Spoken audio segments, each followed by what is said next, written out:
اللہ صلی اللہ علیہ وسلم کے بڑے معجزات میں پہلا معجزہ قرآن حکیم، دوسرا بڑا معجزہ صحابہ اکرام رضوان اللہ علیہم اجمعین۔ صحابہ اکرام دو واقعات، نمبر ایک بلال حبشی کا واقعہ ہم سب کو معلوم ہے کہ کیا ان کے اوپر گزری تھی۔ یہ لکھا ہے کتابوں میں کہ ایک پلڑے میں بلال حبشی کے پیروں کی مٹی اور ایک پلڑے میں تمام دنیا کے اولیاء، اتقیاء اور غوث، قطب، ابدال، علماء، یہ سب ایک پلڑے میں رکھے ہیں۔ بلال حبشی کے پیروں کی مٹی بھاری ہوگی ان سے، ایک۔ دوسرا، علامہ سیوطی رحمت اللہ علیہ یا امام غزالی رحمت اللہ علیہ نے احیاء العلوم میں لکھا، زوشی رضی اللہ تعالیٰ عنہ وہ واحد صحابی ہیں کہ آپ صلی اللہ علیہ وسلم نے ان کے بارے میں یہ کہا کہ انہیں میرے سامنے نہ لایا کرو، کیونکہ جب یہ آتے ہیں مجھے بہت یاد آ جاتا ہے اور اپنے چچا کے زخم یاد آ جاتے ہیں۔ انہوں نے حضرت امیر حمزہ کو شہید بھی کیا اور پھر ان کے ساتھ انہوں نے زیادتی بھی کی، ان کے کاٹ پیٹ کیا ان کے جسم کو۔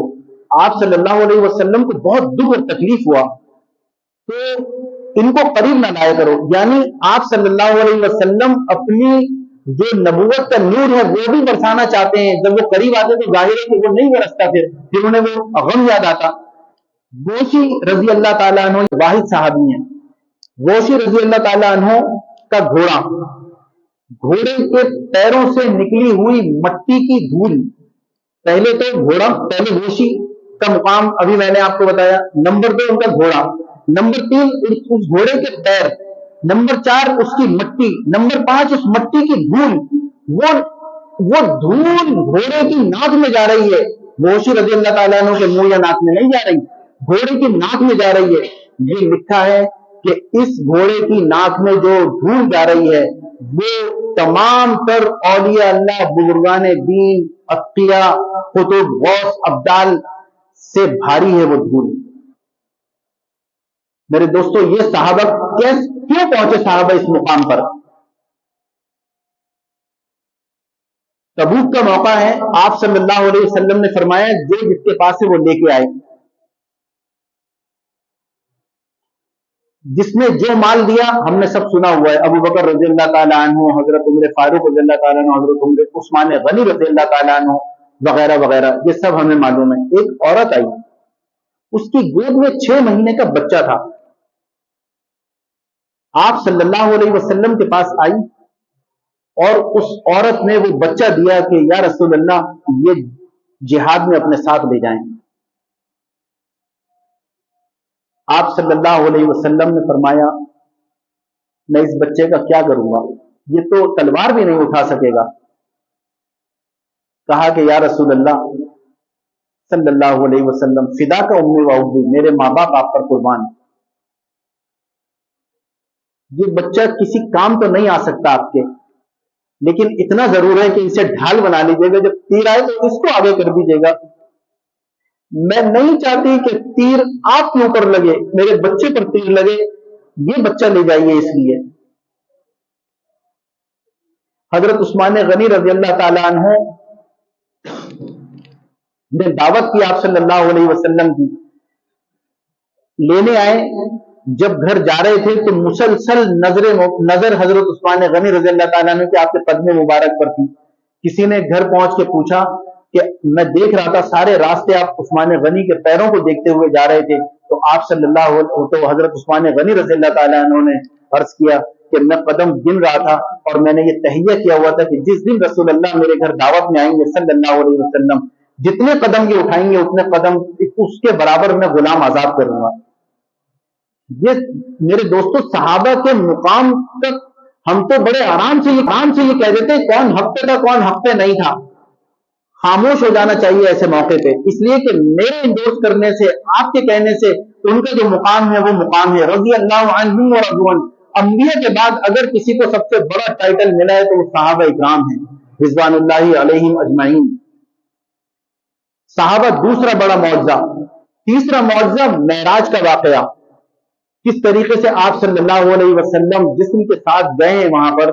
इसमें भी बहुत सारे लोगों को यह इश्काल है कि क्या जिस्म के साथ गए हैं या रूह के साथ गए हैं। मेरे दोस्तों, यहां पर भी जुबान बंद रखने की जरूरत है, क्योंकि अगर रूह के साथ जाते, ख्वाब में तो कोई कुछ भी देख सकता है, तो फिर ख्वाब था एक हो गया। लेकिन अल्लाह तबारक व तआला ने इस वाक़े को बयान करने से पहले सुभान के पाकी उसकी पाकी जिसकी कोई जिसमें टेढ़ नहीं है, जो कर सकता है ये काम, तो आप सल्लल्लाहु अलैहि वसल्लम को वहां पर ले जाना। और फिर आप सल्लल्लाहु अलैहि वसल्लम ने सफर नहीं किया था, सैर की थी। और सैर करने और सफर करने में फर्क है। सैर होती है कहीं पर भी रुक गए और जायजा लेने लगे, ये कौन सी जगह है, आओ यहां बैठ के चाय पियेंगे, ये है सैर। ये 2 घंटे का सफर 6 घंटे में होता है। और एक होता है सफर, वो सीधा सीधा सफर होता है। तो आपने सैर की थी, जगह जगह रुके हैं, अंबिया अलैहिस्सलाम से मुलाकातें हुई हैं। ये तीसरा बड़ा मौजज़ा। चौथा बड़ा मौजज़ा खत्म नबूवत सल्लल्लाहु अलैहि वसल्लम का, कि आप सल्लल्लाहु अलैहि वसल्लम के बाद कोई नबी नहीं। मुसैलिमा बिन कज़्ज़ाब ने दावा किया, तो लोग आए उसके पास, कहने लगे हमने जो सुना है मोहम्मद सल्लल्लाहु अलैहि वसल्लम के बारे में, वो बच्चों के सर पे हाथ फेरते हैं। तो उनके हजरत अबू महज़ूरा रज़ी अल्लाह ताला अन्हु ये फतेह मक्का के मौके पे नकल उतार रहे थे आजान की। आप सल्लल्लाहु अलैहि वसल्लम को इनकी आवाज पसंद आई। हजरत अबू महज़ूरा को बुलाया, बच्चे थे, कम उम्र थे, सर पे हाथ फेरा और कहा वो कलमात सुनाओ जो अभी तुम कह रहे थे। अबू महज़ूरा ने वो कलमात सुनाए। आपने कहा फिर सुनाओ, इन्होंने फिर सुनाए। अल्लाह के रसूल सल्लल्लाहु अलैहि वसल्लम को पसंद आया, कहा मांगो क्या मांगते हो। फरमाते हैं कि जब आप सल्लल्लाहु अलैहि वसल्लम मुझसे कह रहे थे कि सुनाओ, तो मैं उस वक्त डर रहा था कि अब मेरी खैर नहीं है, क्योंकि मैं तो नकल उतार रहा था अजान के अल्फाज की। लिहाजा अबू माजूरा ने डरते डरते सुनाया, फिर सुनाओ। तो इनकी आजान में हमारे यहाँ अल्लाहु अकबर अल्लाहु अकबर अल्लाहु अकबर अल्लाहु अकबर 4 मरतबा है, इनकी अजान में 8 मरतबा है, क्योंकि रिपीट किया। हमारे यहाँ अशहदु अल्ला इलाहा इल्लल्लाह 2 मरतबा है, इनके यहाँ 4 मरतबा है, क्योंकि रिपीट कर रहे थे। आप सल्लल्लाहु अलैहि वसल्लम को मजा आ रहा था। तो जब पूछा कि मांगते हो, कि ये फरमाते हैं अभी महज़ूरा रज़ियल्लाहु ताला अन्हु कि आप सल्लल्लाहु अलैहि वसल्लम का चेहरा मुझे सबसे ज्यादा मकबूज था, बुग़्ज़ रखता था मैं इस चेहरे से। लेकिन जब आप सल्लल्लाहु अलैहि वसल्लम ने मेरे सीने पे हाथ रखा और मुझे दुआ दी, उसके बाद खुदा की कसम रसूल अल्लाह सल्लल्लाहु अलैहि वसल्लम का चेहरा सबसे ज्यादा मुबारक नजर आने लगा मुझे, और सबसे ज्यादा महबूब चेहरा हो गया। तो आप सल्लल्लाहु अलैहि वसल्लम ने पूछा कि मांगो, क्या मांगते हो। अबू महज़ूरा ने कहा कि अल्लाह के रसूल मुझे मौज़िन बना दीजिए खाना काबा का। लिहाजा बिलाल हबशी रज़ी अल्लाह ताला अन्हु मदीना मुनव्वरा के मौज़िन मुकर्रर हुए और ये खाने काबा के मौज़िन मुकर्रर हुए। ये जोड़े बनाया करते थे, टोपी ऊपर पहना करते थे अमामा। किसी ने पूछा कि अबू महज़ूरा आप जोड़े क्यों बनाते, इतने बड़े बाल क्यों रखते हैं। तो इन्होंने कहा कि मुझे शर्म आती है, मेरी गैरत गवारा नहीं करती कि जिन बालों पे रसूल अल्लाह सल्लल्लाहु अलैहि वसल्लम ने हाथ में दस्त मुबारक रखा हो, मैं उन बालों को कटवा दूं। लिहाजा मैं कटवाता ही नहीं, सारी जिंदगी अपने बाल नहीं कटवाए। तो मुसैलिमा बिन कज़्ज़ाब के पास ये खबर पहुंची कि हमारे जो नबी हैं असल में, उन्होंने वो जिसके सर पे हाथ रखते हैं वो तो अपने बाल नहीं कटवाते, वो जिसके सर पे हाथ रखते हैं उसका तो चेहरा रोशन हो जाता है, सर रोशन हो जाता है। वो जिसके मुंह पे अपना लुआब जरा सा डाल देते हैं या उंगली रख देते हैं, उसके मुंह की तासीर बदल जाती है। साद एक ताबई हैं, उन्हें सबक याद नहीं होता था, तो एक दफा रोने लगे कि मुझे सबक याद नहीं होता। आप सल्लल्लाहु अलैहि वसल्लम, लेकिन जाहिर तकवे वाले होंगे, बच्चे थे। आप सल्लल्लाहु अलैहि वसल्लम ख्वाब में आए और कहा साद मुंह खोलो। मुंह खोला, आपने अपना लौट जरा से टपका दिया। उसके बाद साद वो साद नहीं रहे, वो फिर जो एक दफा पढ़ लेते थे वो याद हो जाता था उन्हें।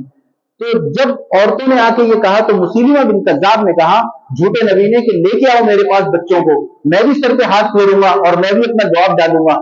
मेरे दोस्तों, ये लिखा है कि जितने बच्चों के सर पे उसने हाथ फेरा वो सब बालों से गायब हो गए उनके बाल, और जितने बच्चों के मुंह के अंदर उसने अपनी उंगली लगाई थी वो सब गूंगे हो गए। ये नबी सल्लल्लाहु अलैहि